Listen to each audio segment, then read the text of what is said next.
Assalamualaikum warahmatullahi wabarakatuh. Waalaikumsalam warahmatullahi wabarakatuh. Perkenalkan, nama saya Joni Torio Linggo Justi Rahman dari perwakilan KKN Winsus Karyo tahun 2022 yang bertugas di Desa Sungai Anak Kamal.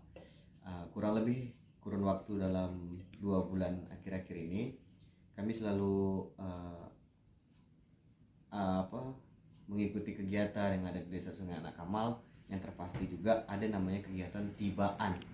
Maka dari itu kami akan mempertanyakan langsung untuk mencari rincian lebih dalam lagi tentang apa arti dengan tibaan. Maka dengan itu di samping saya ada Ibu Mardiah, bisa dibilang sebagai tokoh masyarakat, dan yang pasti beliau adalah kepala sekolah Madrasah Alia Al Mukarromah ya Bu ya. Nah, jadi untuk pertanyaan saya yang pertama Bu, jadi kegiatan tibaan itu apa Bu? Kegiatan tibaan itu sebenarnya tradisi dari orang-orang sini adalah melestarikan untuk membacakan sholawat yang memang menjadi suatu ciri khas bagi orang-orang Desa Sungai Anak Kamal. Yang awalnya kegiatan itu adalah kegiatan warisan dari orang-orang dulu yang terus dilestarikan, yang alhamdulillah sampai hari ini tetap berjalan dengan lancar. Jadi dengan kata lain sebenarnya tibaan itu adalah salawat Bu ya? Ya, sholawat Nabi, tapi menjadi suatu ciri khas bagi orang sini menyebutnya tibaan gitu. Oh, tibaan. Nah, kalau bahasa umumnya itu adalah pembacaan sholawat Nabi. Oh, salawat Nabi. Jadi kegiatan tibaan ini hanya dilakukan oleh perempuan atau orang lain itu bagaimana Bu? Kalau kegiatan tibaan itu di sini yang lebih cenderung itu adalah kaum perempuan, ibu-ibu, anak remaja, dan juga dilakukan oleh kaum bapak-bapak. Nah, itu ada grup mereka masing-masing, cuman yang sering dilakukan itu untuk kegiatan-kegiatan acara itu oleh kaum ibu-ibu. Kalau kaum laki-laki itu seperti mereka nanti selawat serakal dan segala macam, itu sejenisnya sama gitu. Jadi dengan susunan salawatnya itu apakah ada pembacaan Yasin juga Bu atau apa gimana Bu? Kalau selawat, khusus selawat itu nggak ada Yasin, kecuali ada undangan tertentu yang memang mereka punya hajatan, yaitu kami diawali dengan biasa, yaitu pembacaan hadiah Fatihah, tahlil, dan langsung dikemali dengan selawat. Itu kalau ada undangan khusus di rumah-rumah orang yang bergilir gitu, ataupun mereka punya hajatan seperti itu. Berarti sebenarnya untuk kegiatan tibaan ini bisa dilakukan oleh bapak-bapak, ibu-ibu, cuman untuk sekarang ini lebih rutinnya di bagian ibu-ibu gitu Bu ya? Iya, yang lebih cenderungnya ibu-ibu yang memang bikin kegiatan rutinitas sebagai aktivitas untuk mengisi kekosongan bagi ibu-ibu gitu. Baik. Karena yang dilakukan adalah bukan hanya ibu-ibu yang punya kesibukan, tetapi sifatnya umum, baik dari usia yang masih remaja, ibu-ibu yang usianya 20-an, 30-an, bahkan ada yang sudah usia lansia juga. Ketika mereka itu untuk sama-sama melestarikan, kami persilakan untuk ikut bersama. Yang penting tujuannya adalah baik. Selawat itu kan baik ya. Jadi kami mengajak siapapun yang mau untuk mengikuti kegiatan tersebut, kami persilakan. Berarti dengan tujuan baik tuh. Pastikan dengan tujuan baik itu juga adanya manfaat tuh. Iya, betul. Dari segi luar, segi dalam. Jadi dari pendapat Ibu sendiri, manfaatnya itu apa kita melakukan tibaan ini? Yang pertama yaitu menjalin silaturahmi antara satu dengan keduanya. Terus yang selanjutnya kita tetap berselawat. Mudah-mudahan dengan adanya selawat itu bisa menjadi suatu pengembangan seni bagi orang-orang yang ada di desa sini. Terus yang selanjutnya itu melestarikan budaya sebenarnya. Melestarikan budaya di desa sini, yaitu dari mulai saya belum ada, kegiatan tersebut sudah ada, sehingga saya tua tetap masih ada. Maka kegiatan itu bisa dikatakan kearifan lokal yang memang terus dilestarikan. Jadi sudah berapa lama tibaan atau kegiatan yang dilakukan di Desa Sungai Anak Kamal? Kalau dikatakan lama berarti itu udah turun menurun gitu. Ibaratnya sebelum saya lahir itu sudah ada, dari semenjak kakak-kakak saya itu kan ibaratnya kami generasi penerus untuk meneruskan gitu. Sempat sewaktu itu ada pernah berhenti, yaitu terus kata tokoh masyarakat sini, Bu Mar, silakan untuk dikembangkan lagi kegiatan sholawat atau tibaan bagi ibu-ibu katanya gitu. Jadi setelah tokoh agama mengatakan seperti itu, kata manfaatnya bisa untuk mempertemukan merukunkan, menjalin persaudaraan. Jadi kami sepakat dan kami mengajak daripada ibu-ibu yang mau silakan untuk mengadakan kegiatan tersebut. Alhamdulillah ibu-ibu itu mau dan untuk bersama-sama melaksanakan kegiatan tersebut. Ibaratnya menggali bakat yang sudah lama nggak dikembangkan, ini dikembangkan kembali gitu. Ternyata sambutan dari para ibu-ibu, tokoh masyarakat juga sambutannya baik ya. Terus kami laksanakan ya gitu. Alhamdulillah dari desa juga mendukung, bahkan dia memberikan ya sebuah seragam untuk kami dengan tujuan biar kami semangat. Ketika nanti kami ada undangan, kami rapi kan gitu. Itu yang menjadi kepercayaan ataupun keyakinan rombongan kami kepada khususnya kepada kepala desa dan segenap aparat, yaitu memang antusiasnya besar sekali terhadap kegiatan ini. Jadi kami tetap semangat gitu, walaupun kadang ibaratnya ibu-ibu suaranya jelek, tapi kan kita ajak untuk terus membangun gitu. Itulah ibaratnya yang memang harus kita kembangkan. Apakah cuma hanya ada di desa Sungai Anak Kamal atau di desa-desa lain sebenarnya juga ada?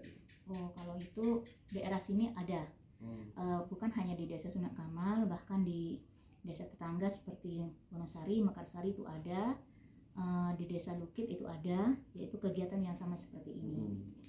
Di desa Plante juga ada, cuman mungkin mereka itu beda namanya tapi jenis kegiatannya hampir sama gitu. Ada yang menyebutnya serakal, ada yang menyebutnya alberzanji. Kalau sini lebih cenderungnya bahasa dibaan gitu, ataupun intisari bahasa umumnya itu adalah pembacaan selawat gitu. Jadi ada ciri khas sendiri gitu Bu? Iya, punya ciri khas tersendiri-sendiri berdasarkan kesepakatan daerahnya masing-masing lah gitu. Tapi secara perbedaan nama itu tidak ada perbedaan kegiatan juga kan? Enggak, sama gitu. Jadi kalau dari Ibu sendiri penting atau tidaknya tuh kegiatan ini dari menurut Ibu?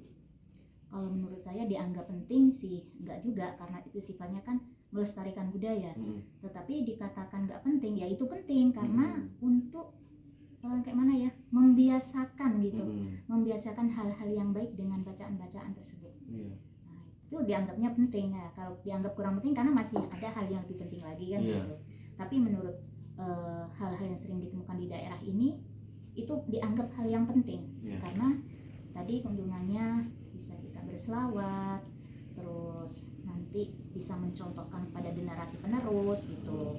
Jadi kan dengan adanya hal demikian bisa berprinsip bahwa ibu-ibu udah dikatakan orang-orang sini udah ibu-ibu emak-emak rempong aja bisa selawat, apalagi untuk anak muda. Ya kan kita seolah-olah kita memberikan contoh bagi anak-anak yang masih usia remaja, usia anak pelajar, oh dia harus kreatif juga gitu. Ibu saya bisa, kenapa saya enggak kan gitu. Jadi itulah anggapannya dianggap penting gitu. Dan kita tetap mengajak mereka gitu. Walaupun kadang mereka sempat, kadang mereka enggak, kan punya aktivitas masing-masing. Mungkin ini menjadi pertanyaan Ibu. Ini kan terlintasnya kita mengajak seseorang itu kan berarti dengan kemauan diri dari sendiri. Terus juga Ibu juga menyatakan bahwasanya ini adalah sebagai bentuk budaya yang kita tradisikan. Betul. Cuma mungkin menjadi pertanyaan terakhir Bu, apakah kegiatan tibaan ini mulai ya istilahnya hanya sebagai rutinitas kewajiban hanya untuk pertemuan biasa, atau memang ada kewajiban hal yang lainnya, ataupun bisa kita bilang tuh apakah ini memang kegiatannya sakral atau bagaimana tuh Bu? Dalam artian Anda bilang Bu ya, seperti apakah udah mulai luntur rasa kebersamaan ini, apakah tetap masih terjaga atau apakah ada perbedaan kegiatan itu? Mungkin itu. Ya kalau kita katakan sakral sih enggak juga, tapi memang pada umumnya kalau di sini lah dari dulu kecil saya waktu saya masih remaja belum nikah, itu memang seolah-olah itu kegiatan itu sakral. Karena setiap mau ada acara itu kegiatan dibaan atau selawat ini tetap dilakukan gitu. Jadi memang dalam kebelakangan ini mungkin karena adanya generasi penerus itu mungkin mereka sibukkan dengan dunia pendidikan, jadi mereka memang agak luntur, agak kurang, maka ini timbul lagi digerakkan oleh ibu-ibu yang sudah berkeluarga. Kalau waktu ibu belum nikah itu memang salah satu bisa dikatakan hal yang sakral ketika mau ada orang nikah. Kalau sini orang nikah kan biasanya itu acara pagi itu kan ada khatam Al-Quran. Sebelum khatam Al-Quran itu nanti ada tibaan. Terus nanti malam dulu kan kalau di sini organ itu belum ada. Ya, itu diisi dengan kegiatan tersebut oleh anak-anak remaja. Hmm. Bisa dikatakan sakral kan. Iya. Nah, jadi hal itu. Terus kalau ada kegiatan ritual keagamaan seperti kegiatan Maulid Nabi, surat Mi'raj dan kegiatan apa-apa, itu memang diawali dengan acara kegiatan ini, tibaan gitu. Seolah-olah ya bagi siapa yang nggak ngikut itu kayaknya aneh gitu. Iya. Makanya sekarang ini dikembangkan oleh ibu-ibu yang sudah dikatakan udah berumah tangga gitu. Kalau dulu memang remaja-remaja, muda-mudi kan gitu. Itu ada perbedaan. Kalau awalnya memang bisa dikatakan hal yang sakral. Karena sekarang ini banyak kegiatan kan. Kalau remaja-remaja lebih cenderung ke hadroh.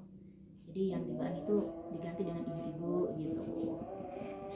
Itulah untuk melestarikan budaya yang udah lama, ibaratnya pernah hilang, terus kita kembangkan kembali. Alhamdulillah sekarang ini berjalan dengan lancar. Oke, mungkin itu dari pertanyaan terakhir tadi. Mungkin bisa kita simpulkan bahwasanya tibaan ini kurang lebih dalam arti lain adalah salawat kepada Nabi baginda Nabi Muhammad SAW. Ya, betul. Dengan kita ada sisi positifnya juga ya pastinya. Dengan kegiatan ini kita lebih menjaga keakraban lagi, kebersamaan lagi, dan yang pasti tadi juga disampaikan dari narasumber langsung bahwasanya kegiatan tibaan ini juga bisa dikatakan sebagai budaya atau tradisi yang harus kita lestarikan untuk generasi dan generasinya. Maka dari itu mungkin bisa kita simpulkan bahwasanya kegiatan-kegiatan positif apabila kita masih belum biasa maka tidak akan terbiasa, dan ketika kita biasa maka kita akan terbiasakan oleh kegiatan-kegiatan positif ini. Terima kasih Bu atas jawaban-jawaban Bu tentang tibaan. Mungkin dari itu dari kami KKN Winsuska tahun 2022. Maka dari itu saya undur pamit diri atas nama Junito Rizky Gusti Rahman. Assalamualaikum warahmatullahi wabarakatuh. Waalaikumsalam warahmatullahi wabarakatuh. Alhamdulillah.